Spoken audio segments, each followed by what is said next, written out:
Hey, this is LOA Today, the Law of Attraction show.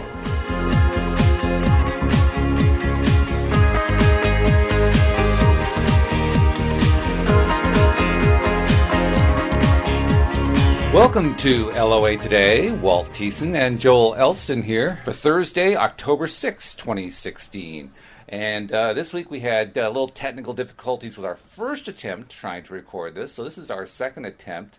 It's kind of a nice way to kick off October, Joel, because this week we're actually doing something that kind of mirrors something we wanted to do all along, which is to do morning drive shows. Well, we aren't actually doing a morning drive show, but we're recording in the morning, so that's kind of a new thing for us. Well, that's our ultimate goal, and the idea that we're starting off in the morning doing a show. This is a nice test run for the law of attraction. So we're going to think about this show being live and callers calling in. So this is a new beginning for us, I hope. It is, and we're also doing more law of attraction stuff in that our technology is giving us trouble in other ways, so I don't have quite the control I normally have when I record these things. So, Joel, I got to remind you, back off on your mic because I can't control your volume right now. But that's all right. We'll get through the whole thing. Certainly. And I'll step back. My volume's hard to control. Yeah, I know, especially when you have a voice like you have. Yes. You penetrate entire buildings. Yeah, my boys used to tell me I needed to go to whispering school. This voice doesn't whisper well, as you can imagine. No. But that's all right. We do the best we can. You just got to remember to stay back and stay low, and if you can't do whisper, do something, somewhat close to it. Yeah, I've backed. Yes, I've backed about 3 feet away from the microphone, so we'll see how that works. Okay, all right. Well, it helps. I mean, I can see we're not peaking the meter too much, so hopefully it's going to work out fine. Sure. But, this has been an interesting LOA week for both of us, I know. I got to tell you a story that happened to me yesterday, actually. Of course, that my favorite form of exercise is just simply walking every day. And so I went out yesterday to take my daily walk. Now, we've had a lot of really good weather lately, and so it's been really fun, right? But yesterday, it was cold, it was damp, it was all those kind of nasty fall things where it isn't really comfortable outside. It was overcast, it wasn't pretty. And you know what happened, Joel? I had the most amazing walk of the year. And I say that because I was able to do something I've never been able to do before. Most of the time, I use my walks to get out there and just, feel good and find the happy thoughts and count the blessings and do the 3 gratitudes and all that kind of stuff and get myself feeling good. Yesterday, I was able to do something new. I was able to go from 0 to happy without doing any of the techniques. I just said, I want to feel happy, and I started to feel happy. I could just feel myself push it up, pushing the happiness up into the higher happy zone, and it worked. And I was amazed by it because that's, I think, the first time I've ever been able to do that in a big way. I've been able to do it in small ways in the past, but yesterday I was able to get myself from really a very neutral to slightly negative stance to feeling really good in about 10 minutes. I couldn't believe it. Wow, that's so. The fact that you're able to do it that easily, when you're able to repeat that every day on a that's the goal. That's what you're wanting. That's I've been wanting that for like the last 10 years. Yes, and the idea that you're able to implement it without having to put a lot of thought and energy into it is to me the amazing thing. That's what the goal from all this is to become second nature. Yeah. I mean, I think you're actually more in the spot than I am of having the consistent upward spiral going on throughout your day. I'm not quite there yet, but I feel really good that I got there in terms of being able to just get there. And if I can get my concentration really going, I think I got a real good chance of staying there throughout my day starting today. That's great, and I love how that energy feels when you're feeling that way, and how how different the world looks, and the perspective that you get to choose when you're feeling that way is so amazing. And instead of looking at what's wrong, you're able to clearly see what's right in your life, and that's the amazing thing that so many people have not quite figured out how to do. is look at what's amazing in your life. And when you're feeling that way, you're inviting more amazing things in your life. I know it sounds redundant, but we say that in some form or fashion. That's the point of the law of attraction. We say that every day, every time we're on the air. Right. It's just, and it's such a great thing that you found that without having to go through the gyrations that tend to, we tend to put ourselves through in trying to get there sometimes. Oh yeah. I feel like I took the training wheels off. That's what it feels like. When you're a kid, you have the training wheels on the bike. I took the training wheels off. It feels like that. It feels freeing. Well, and what I equated to as you said that. I don't know why this popped into my mind, but years ago when I first started understanding or being online and understanding the internet, I signed on through AOL through a phone connection. Right. And I view that's the internet with training wheels. It sort of walked you through, and you'd go to a chat room, and you might even go on the line. And I remember when just internet came out, when you were able to get just a direct connection to the internet, I thought that was like, are you kidding me? I even used high-speed internet and went through AOL still for a while. And it wasn't until I was able to take, quote unquote, the training wheels off and realize I don't need AOL as a gateway to going here. And that's sort of the exact same thing with the law of attraction. It is. And I just realized that AOL is law of attraction backwards. So good point. I hadn't thought of that. Yeah, I just visualized that as we were talking. So but I love that, Walt. I love the fact that you're able to do that. And I know in my life this has been a really an amazing journey.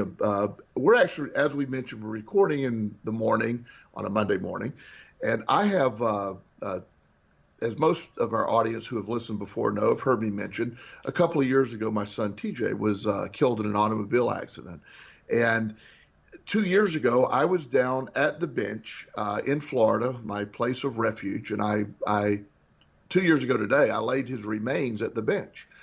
And while that was bittersweet at the time, it was certainly a place. He loved the island that we're at, that we lived at, and he loved all the stuff surrounding the bench and the water and the beach. And so I knew that was an amazing journey for me and a necessary journey that I didn't quite understand what would transpire over the next 2 years since that happened. And ironically, this past weekend, I had a young man stay with me.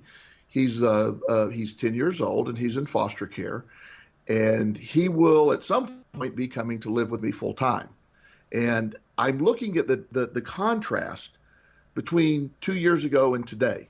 And I find that just how amazing life is, how my perspective, and while the loss of TJ was unbelievably horrible, it was the joy he brought to my life was such a driving force in me moving forward. I never thought I would consider bringing another child into my home. It's a great thing to do for anyone listening. However, you got to be prepared. It's one of the hardest things you'll ever do. You got to be prepared to do it. And at 54, bringing a 10-year-old into your house, that's exciting. We're talking major energy level here. Major energy level. So this weekend, he absolutely wore me out. But it was just an incredible journey. And I wake up on a Monday morning, not even realizing the timing of life and the synergy of life. And I realized that it was 2 years ago today that I had laid TJ's remains to rest at the bench. Yeah. So this has been just such an incredible journey for the last 2 years, and you don't realize the journey that's taking place until you can stop and look backwards. And this is just a life that I never could envision that I would have. And I love my life, and I love everything attached to it. And I clearly see that I have a reason, I have a purpose to be here. And by getting up every day and keeping positive, and with a few days in there that didn't quite match that, but able to overcome that, sort of the way you're talking about, the abundance that I have in all areas of my life is something that I just cannot imagine that I would ever have. And the fact that I do have it and feel like I feel, it's just such an uplifting experience that I just would love to be able to keep fine-tuning it where I can do this just for a long, long time. And I feel very confident in that. Well, the fact that you do have it suggests that you did imagine it at some point, but nevertheless, it's fair to describe it as unimaginable if it is more wonderful than anything you could ever possibly have thought you Right. had. Right. Well, and that's the point. I imagine I wanted this life. I always wanted this. I've pursued this life for years that I have now, and I didn't know that it could exist, even though I wanted it. We talked before. I believe it was last week or the week before about Mike Dooley, how he would say he was about being non-specific in what you want, just wanting this and bringing about a life. And there's other law of attraction practitioners that feel differently, where you need to be very specific. But in this case, I don't know if I could have imagined it this specifically working out the way that it's worked out, which I'm very, very excited about. Yeah, we did talk about that a couple of weeks ago, didn't we? The Yes. importance of generalizing what it is that we're trying to attract into our lives, instead of spending all of our time, not that it's bad to spend any time focusing on very highly detailed things that you're requesting the universe to bring to you. But Mike's point with that particular view that he expresses is to say you get a whole lot more if you leave a lot of it to the universe in terms of what the great stuff is going to be. In other words, Exactly. you just make it really, really generalized and let the universe fill in the gaps for you, because it can do it so much better. And that's what you're describing here. Completely. And that the efficiency of the universe is far superior to the efficiency of Joel. I've learned that. We can establish that right off the bat. In fact, sometimes the efficiency of Joel is that of, it doesn't remotely register, but the idea that the universe is very efficient at what it does. And by allowing those blanks to be filled in and being truly happy and fulfilled and looking forward to waking up every day and living that life is just such a journey that I wanted and I could envision, but the exact details as seeing it unfold doesn't seem plausible almost. It's almost unbelievable in some ways, especially the timing of it all, which I am in awe. I mentioned last week on the show, I believe, I try to wake up every day and have a wow every day. I plan on saying a wow at least once a day, and I can, stuff will happen. I'll go, wow, this is more than I had planned. This is more than I could envision. And it's such a great uplifting life to feel that way. And everybody can do that. That's the point. This is, no matter where you're at in the spectrum, once you can say wow and be impressed and be grateful that it's happening and not automatically go on the default mechanism. Okay, what can go wrong now that this unfolded? And which is an old way of thinking for me. Yeah. The other thing that occurs to me is yesterday, Louise and I were having a conversation, and I was thinking about this whole thing of positive and negative, and how we have been taught by almost every kind of teacher in our lives, including many LOA teachers, that you can't be happy all the time. And you and I have discussed this before, and how it really doesn't make any sense when you also look at it from the negative perspective, because it's perfectly possible. We know of people who have, such extreme depression that they're depressed all the time. So, I mean, if you can feel negative emotion all the time, you can certainly feel positive emotion all the time. But to actually now start getting into the realm where we're getting to the point where we're feeling that more and more often. You're feeling it very, very much. I'm getting there in a way that I hadn't gotten to before with my breakthrough yesterday. And it gets more and more exciting the closer and closer you get to it. Yes, and that becomes the drive to do more and get more involved with this. And I think the idea that you can't be happy all the time, it as you mentioned, there was a period of my life where I was sad all the time. I was deeply depressed all the time. Yeah, and I believe in the sort of the yin and yang of the universe. If you can be one, you can be the other. There isn't a moment that it has to exist equally, is my point. Mm-hmm. And there isn't a moment in my life that I am not striving to be happy all the time. And I will have entire days where I am very happy. And most, I would say generally, I'm very happy most of the time. I don't have many incursions into that with that negative train, but there have been occasions. But I do believe that being happy all the time, it isn't an illogical view or a irrational view of the world. It is, to me, a choice we get to make. Happiness is an internal decision you make daily. Yes. It's not thrust upon you by anyone else. It is an internal decision you make daily. If I have one day to live, if there was just this meteor that the universe hasn't told, or our government hadn't told us about, is going to hit the end of the day today, I am fine for the rest of the day. I know that whatever's going to happen is going to happen. I have everything I need today. My environment is exciting. I feel great. And while I certainly don't want the world to end, there's really nothing today that I need to do to worry about, especially if it's over now. When I worry long term, or if I start thinking about stuff long term, way in the future, it to me that creates anxiety. If I start worrying about what's going to happen, when I mentioned that I'm bringing a new foster child into my home at 54, my mother, who is a great practitioner of the law of attraction on the other side, the negative side, she certainly enjoys worrying. I love the way you describe that. Yeah, she's really good at it. And she pointed out to me that, she said, well, do you realize how old you'll be when he graduates high school? And I said, yes, Mom, I do realize that. I can do the math. And she says, okay, well, I just wanted to make sure you were aware of that. Well, it's a good thing because you're going to be able to help him with the arithmetic homework, so that's a good thing. Right. Exactly. I said, I don't really understand your point. And I did understand her point, but sure. I wanted her to explain it. And she says, well, you're going to be you're going to be in your 60s. And I said, yes, I will. Thank you. Again, I can do the math. At that same point, that's way down the road. Right now, I'm providing a home for a child. I don't know where this goes. I have no idea what happens. There's all kinds of courses it can take. But for right now, 10 years down the road is not really relevant to me. It's really relevant to what we're doing right now. And I have rose to the occasion for every challenge that has come along.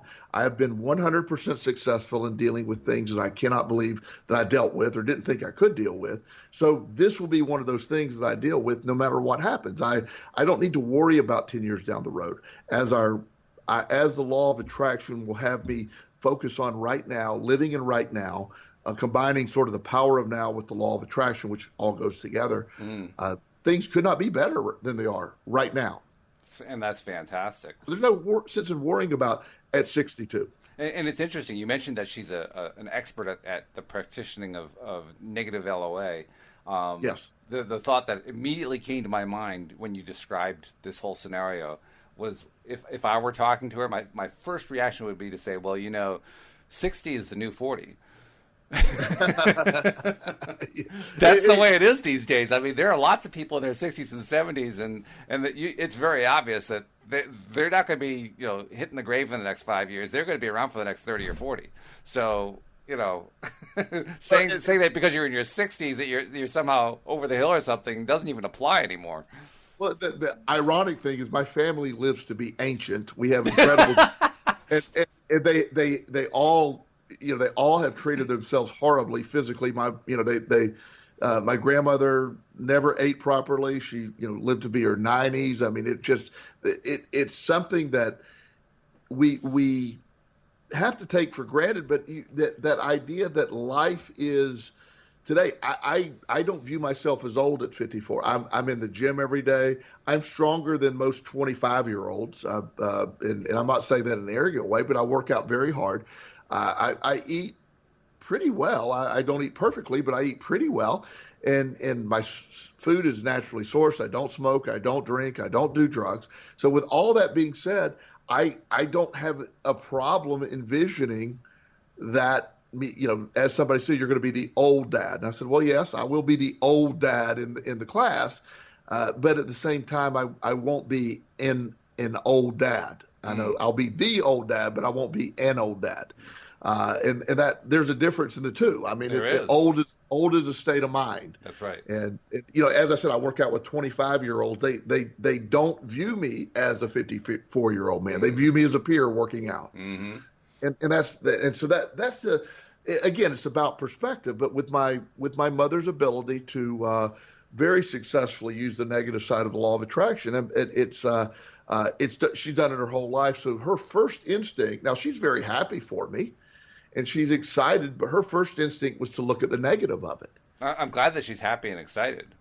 Yes, she is, and she immediately came back with that, and she realized, she said, "Well, I know you don't like it when you point out reality to you." Boy, does that speak volumes. Reality is negative. Exactly, and I said, I it's not that I don't appreciate you pointing out reality. I said, I want you to understand you're pointing out your reality. Right. And there's a difference between our realities. Can you accept that? And she's like, well, I'll try. And she probably thinks there's only one reality and that everybody's in the same reality. Exactly. And that's the thing. I as I've said many times, your perspective creates your reality, and you are 100% in control of your perspective. No one is in control of your perspective but you. The other outside influences can affect it, but you're in control over it. And once you realize your perspective does create your reality, everybody's reality is their own individual choice every day. That goes against what a lot of people like to believe, because other beliefs take away responsibility. They do. Yes, and the law of attraction is about personal responsibility. Which is a difficult concept to deal with if you're not used to dealing with it. And it's also a little bit tricky to come to terms with if it means having to face certain decisions that you made about yourself over the years. Yes. Because now all of a sudden, all of the boogeymen that you were blaming can't be blamed anymore. That's a little disconcerting. Right. And I've had multiple people, in fact, one client recently, we've done a really good job on working her through this process, but she came from the traditional background. She said, when she first got there, she said, I feel I'm being punished by God. Ugh. And I said, well, you must be really important for God to take all this time and energy to punish you. And she didn't like that at all, when we started that way.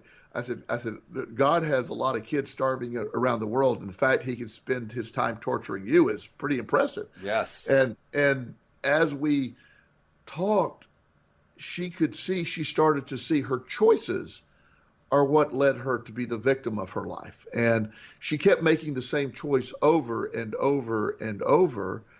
And then she kept realizing, her first husband was a complete sociopath. Her second husband was also a sociopath, and her third husband was a sociopath. I detect a pattern here. I said, just stepping back, I said, I tend to think you're attracted to sociopaths. And she said, well, you're suggesting those were personal choices, that I did that on purpose. And I go, it's hard to find 3 sociopaths in a row to marry. It takes effort. Yeah. God didn't randomly put a sociopath in your life for you to marry. What happened is your perception of things, your attraction is picking up the stuff that goes along with a sociopath. And as we walked through this with her, she could see her personal responsibility. And the law of attraction brings that to us, where you get to choose this, and she has successfully, first of all, we agreed to take a year off from any type of relationship. That she needed a break from that. But she also needed to realize her first reaction was literally a radar for sociopaths. I mean, the people she was looking for were sociopaths. So she's had to readjust what she's looking for. And she's dating a man, and she's almost broke up with him 3 times because he's actually too nice. Disconcertingly nice, I would imagine. Yeah. She's like, well, I don't, we don't ever argue, or our arguments are rational. And I'm like, yeah. And she said, well, I miss the passion of the argument. I go, oh boy. There's a side of you that's been addicted to the argument. So right. the internal focus for us is, when you break it down to your personal responsibility to be happy, to find out what's I use the term responsibility. It sounds as a heavy word for some people, but finding ways to find your happiness is a personal responsibility. And once you accept that responsibility and then realize you're in control over it and the world is not conspiring against your personal happiness, then that's a big relief. Well, it's a big realization to come to, actually. Yes. It's huge. Yes. Well, when I say relief, it to me, you take away the curse of life, and then, but the hard part is, okay, it was almost easier when God was punishing me, because I could blame God for it, and then everything, I'll go do the other stuff that I do to keep perpetuating this. When I understand I'm responsible, then I've got to change behaviors, and attached with behaviors is a way of living. It's just not behaviors. It's very uncomfortable to change. Well, that's a really important point, I think, because you described a woman who had 3 straight sociopathic relationships, and that's not just, effective law of attraction and of the bad kind, but you think about it. I mean, she was actually in a personal life danger situation 3 times, because sociopaths are known to do some really nasty things. Oh, absolutely. And yet, she was unaware of the pattern. That there's something really striking about that, because it shows, even for somebody who's in a really, really, really bad series of events going on, that they can still block off from themselves the true cause of it. They can just be oblivious to the role that they're playing in it. And if somebody who is unconsciously seeking sociopaths can do that, what does that say about the rest of us? It says that any of us can be like that. We can be in that place where we're repeating a behavior and we don't even know it. Yes. That's kind of scary, and that's actually part of the discovery process of exploring the law of attraction. I know it's been for me, discovering behaviors that I didn't even know I had. Yes, and that's the to me, sort of the side effect, and the very positive side effect, is when you can look at and see how you keep responding the same way. Yes. You, not necessarily Walt, but our audience or anyone is... Well, no, including me, because I found that I would do certain things that after I looked at it for a while, I said, wow, I really do that? Well, yeah, and it's always the stuff you don't whatever matches what you particularly don't like. The idea of rejection for me was very difficult. I hated rejection. And I don't know anybody that really loves rejection, but not me. The idea that I don't like to be criticized, or I don't like an idea to be shot down. And I know when I wrote my book, and I was looking for publishers, and I had to mentally prepare for rejection is a part of it. It's just what comes along with it. There is going to be rejection attached to this, because that's just the nature of the business. And the idea of becoming comfortable with the rejection for me was something that I had to do in my life coaching business. I have a sort of a protocol that I do, and I meet with every potential client for a free session before we begin. And I want to see if it's a good fit. Well, probably 9 out of 10, I think, are usually good fits. But there's one that I don't, there might be some more psychiatric issues that I'm not really above my pay grade in a lot of ways. And there's others that might not necessarily like my style. But occasionally one will come along that I will feel is very much a slam dunk. And I'm like, okay, this is going to be a great client. I'll never hear from him again. That's disconcerting. That is. And part of my thing is I don't pressure anyone for services. So I basically tell them after our free session, think about it. You understand what we do, and please give me a call if you'd like to set up another session. And again, the majority do, but it's hard to let it go, especially when you had a good connection. Now, what happened? Why he or she did not call me back? I wonder what they thought. And that's always been, one of my things. And I've gotten to a really good point of, it wasn't ready. I have plenty of clients. I'm doing well. I always want more clients that are matching. I've turned down clients too. I've told them that, I didn't think we'd be a good match. So the idea that not everybody's going to buy into this, it's okay. It really is. Mm-hmm. And I just have to accept that. But that's always been a fear or an underlying. I didn't like that concept of being rejected, and I still don't like it. But I've learned to accept it as part of the process. Well, as you know, Louise used to be a therapist like you, although she didn't do it from the law of attraction perspective. And she is a believer in LOA, particularly now. She just didn't have the knowledge of it at the time. But she and I have talked about this very thing a few times. And what she came to realize is that very often when she thought somebody would be a perfect fit and they didn't come back, it was probably because they all of a sudden were face to face with a reality that they'd never wanted to face before. And that was a bit of a scary thing. And just by talking to her, just because the match was such a good match, they realized they weren't going to be able to run away from it. They were going to have to face it every single week, and they just weren't ready to do that.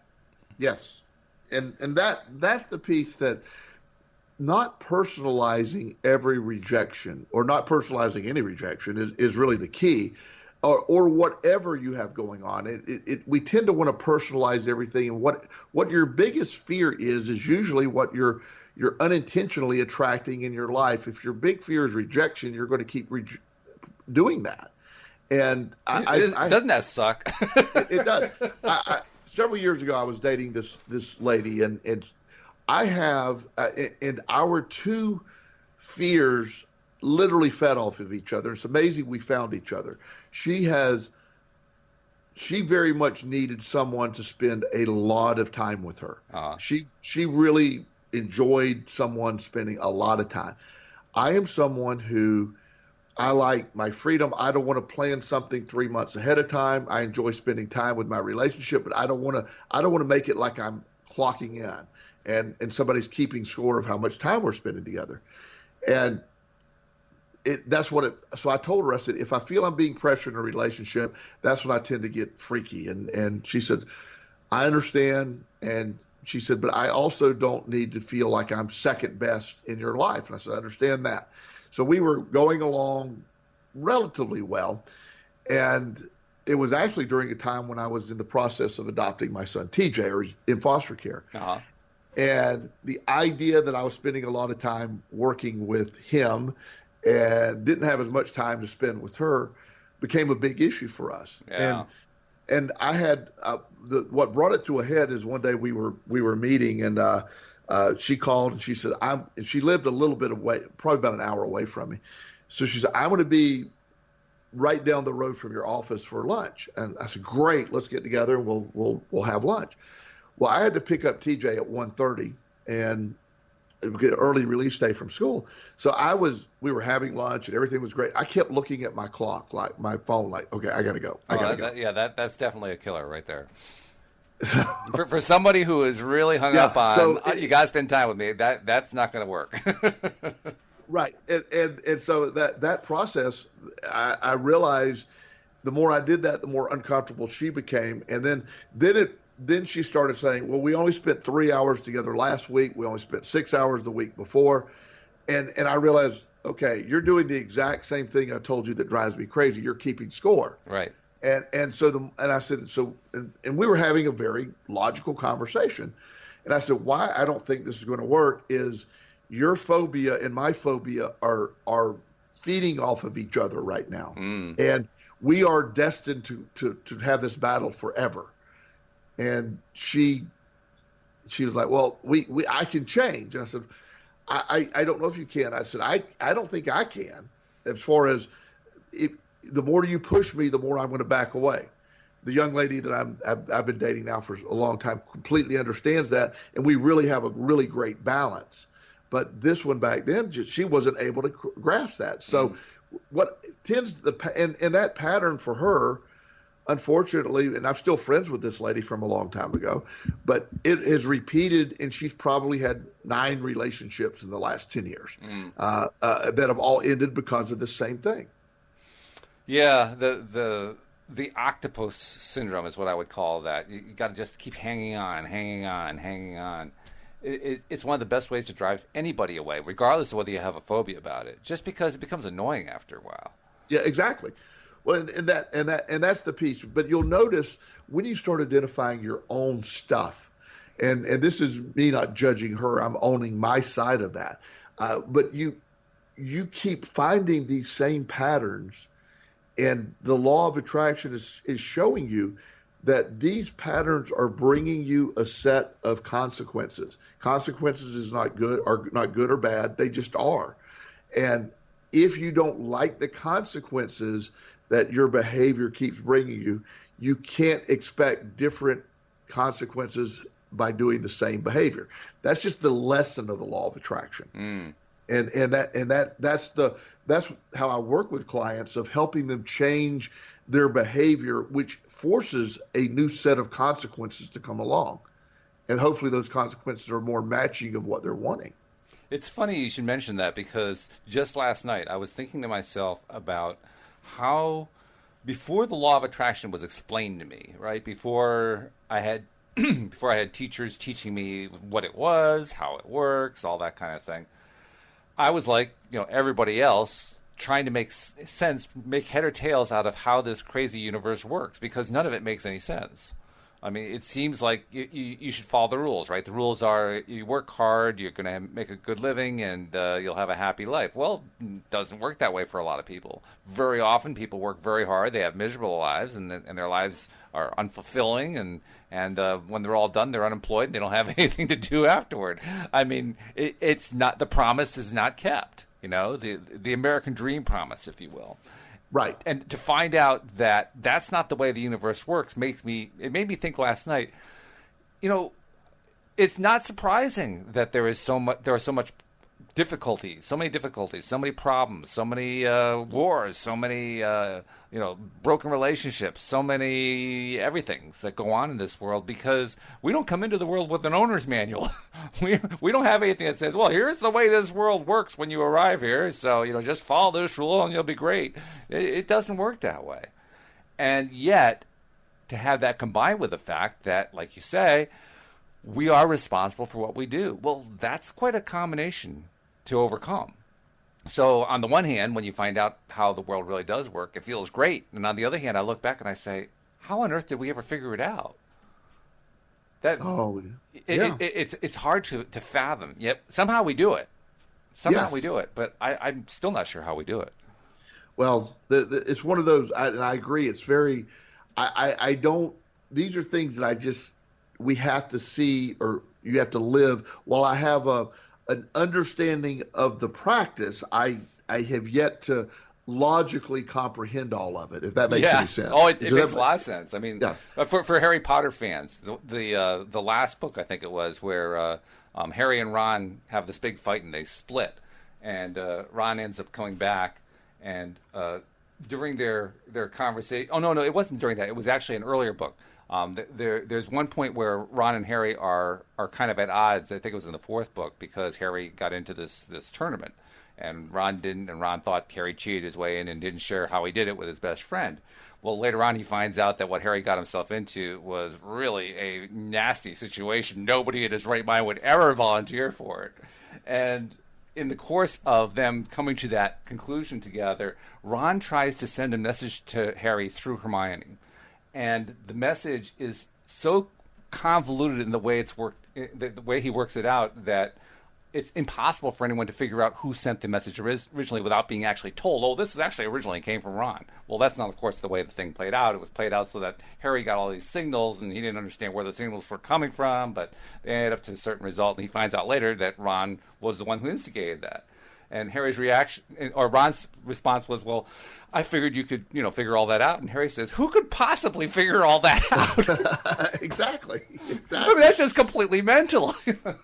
Well, and that's the sort of that whole, for me, the onion, the layers of the onion. I keep finding new layers as I peel back the onion, and it's there's more and more.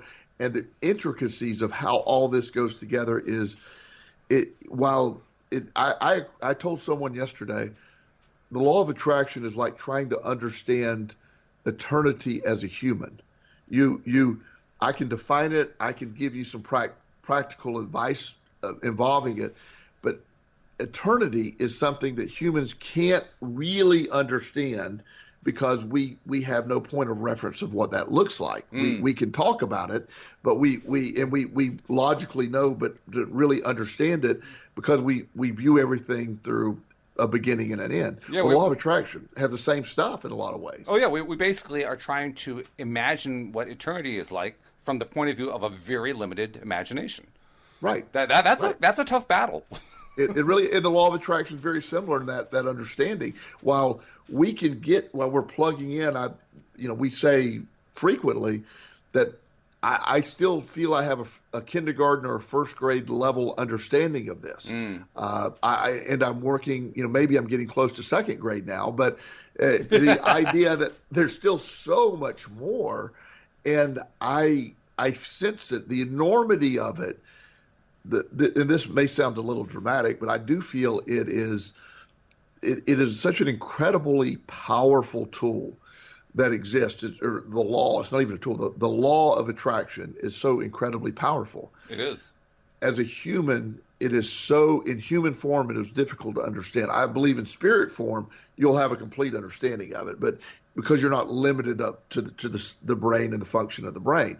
But as a human being, it's very difficult, if not impossible, to totally comprehend something that is so powerful that you have a weapon at your disposal that it's almost like a nuclear bomb in some ways, because it can be equally destructive to you as it could be incredibly beneficial to you. I'll tell you what, though, there's also another way of looking at this, which is that instead of being, first graders, we're actually graduate students. And the reason I say that is, despite all the odds against us, we still managed to figure this stuff out. Yes. I mean, that's pretty cool right there. The fact that we can actually do that. Oh, absolutely. And that's the piece to me that I love is we're able to, I'm able to, as you have been able to do, we are able to get enough of a working understanding of it to respect it. But at the same time, when we have our days where, I'm a few weeks ago, I had that, what I call that, that terrible Thursday where everything sort of imploded on me. Yeah. The fact that is going on, and I had my toolkit of the law of attraction and all that's involved with that, and I had it at my disposal, and I wasn't within the day able to stop the downward spiral. Now, quickly telling you that the end result within a few days was an amazing turnaround. But that one Thursday was a very difficult day. And so I believe that day happened. I have a very positive spin on that day as a reminder to me that you're getting good at this, but you still have more work to do. Yeah. Yeah, that's really something. It's one of those paradox situations. On the one hand, but on the other hand, yeah. The thing that is... Yeah, exactly. But no, go ahead. What I'm so excited about that as I keep feeling like I'm feeling, and I understand that I can overcome that. All this stuff, the toolkit becomes more and more solid. And when I'm sharing with clients, like this lady I was speaking with earlier, who ended up with all the sociopaths, you see the behaviors attached to that, and you see it in children working with foster care kids, seeing the very negative that they're being exposed to. You've been taken from your home, and you can't help but internalize that. Mm-hmm. Why was I taken from my mom? Why didn't she want me bad enough to fight for me? Yeah. All of that stuff becomes ingrained, and that's why it's such a huge hill to climb. And the young man that was with me this weekend, I said, I want you to remember one thing. I said, let me tell you. I said, it won't make sense right now. At 10 years old, I said, there is greatness in you. I need you to understand that, and I want you to help you see that. But there is greatness in you. You've got to believe that. You're not a mistake. You're here for a reason, and everything that you've gone through will strengthen you if you allow it. And while at 10, I don't know, he was very attentive and he listened. I said, I can't wait to share that concept with you as you go, as we go through this. But the idea that my biggest mission as a foster parent will be to change his perspective of himself. That inner dialogue needs to be changed as quickly as possible. That's my first goal. It's a great goal, and the thing that really strikes me is how attentive he was. You described that he was attentive. He may not be getting it entirely, but he was attentive. That tells me he's ready for this. I mean, yes. He is ready to be on board and say, okay, I want to absorb this like a sponge. Give it to me. Yes, and I have found, as I told you, with other clients that weren't necessarily my foster care kids, but kids that were in foster care, that I have seen them absorb it like a sponge and apply it in their lives in ways that is just absolutely fascinating and effective. And I believe the younger you are, the more, if you're willing to listen, the easier you can accept these concepts. Yeah, I think that is true. I guess it's because, like we talked before, when you go through life and you start absorbing more and more of the negativities that society kind of teaches us and trains us to accept, it does become a little bit more difficult, and you don't have quite as much of that. Although somebody who is in foster care has already gone through a whole lot anyway, so it's not like they don't have any of that negative training to overcome. But I think you're right. I think it's a little bit easier. I think part of it is because when we're that young, the only way we can learn certain things is just to kind of take them on faith until, proven otherwise, because we really don't have enough background to go on. Right. The growing up as a child in the Southern Baptist Church, for so long I just accepted blindly what they were telling me, and while I can remember thinking, well, that doesn't make a lot of sense, but okay, I mean. In the moment I would question anything, like how did they get the penguins on the ark? How did they get the penguins? Did somebody fly them there, or there weren't planes and they came all the way from the Antarctica? I just don't understand. And the moment you were questioning, it's like, okay, well that's just Satan talking. You need to quit thinking that way. Yeah, right. It's like, well, no, I don't think Satan has anything to do with that question. I mean, it's just real. There's two of every animal, and the penguins were a long way away. I don't know how they got to the Middle East. That piece I still don't understand. And we live. It was FedEx. It was FedEx. It was FedEx, but as I've grown, as I see things differently, I really see the pieces as they fall into place. And I love sharing that with people. And I love to see people applying that in their lives. And it really is a great adventure that we're on, if you think about it. I mean, we're on this planet that's spinning around at just a really fast speed, that's circling this huge sun, that's circling this massive, when you look at all the moving parts, it's very exciting. And we're here for a speck of time when you look at the history of time, but yet we have so much to feel and do. And I just get really excited that we now have a tool at our disposal that we're not randomly controlled by all these forces that we thought. The funny thing about that, randomly controlled by. We're in control of a lot of this. Oh yeah, the funny thing that catches my attention about this whole thing of getting excited about how the universe is, and like you said, the planets surrounding this, going around the sun, and all this stuff going on, and we're only here for a speck of time.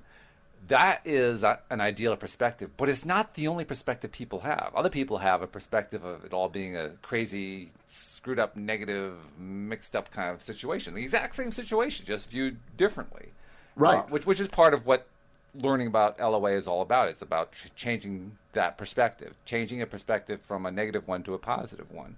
And it makes me think back to the beginning of the conversation where I told the story about how I was able to get myself into a happy mode during my walk yesterday for the first time in my life.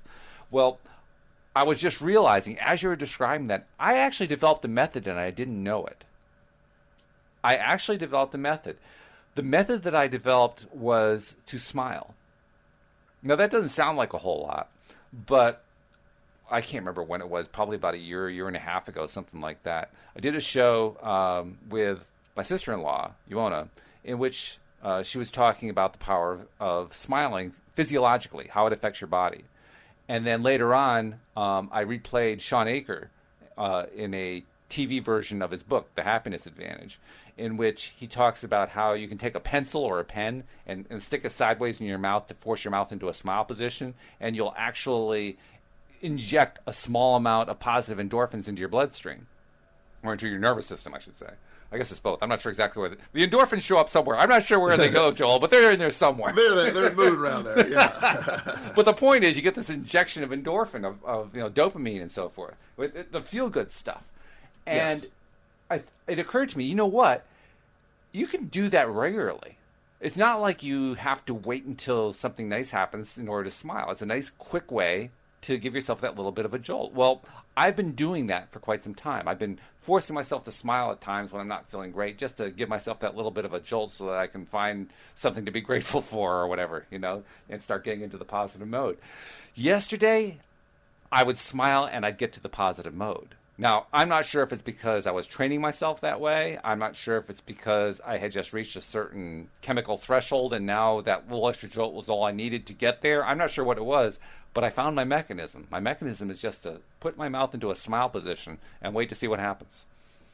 That is such an incredible tool. The idea that faking it till you make it is a term that is used in 12-step programs forever. And smiling, even when you don't feel like smiling, is faking it till you make it. When you smile, you then bring about that the body has to adjust to that. And I've seen, I have a friend, not a friend. There's a gentleman at the gym, one of the gyms I go to. He's a really sort of a grumpy old dude. And I may have made it a point every day that I'm there and he's there and I see him, I say, "Hi, how are you today?"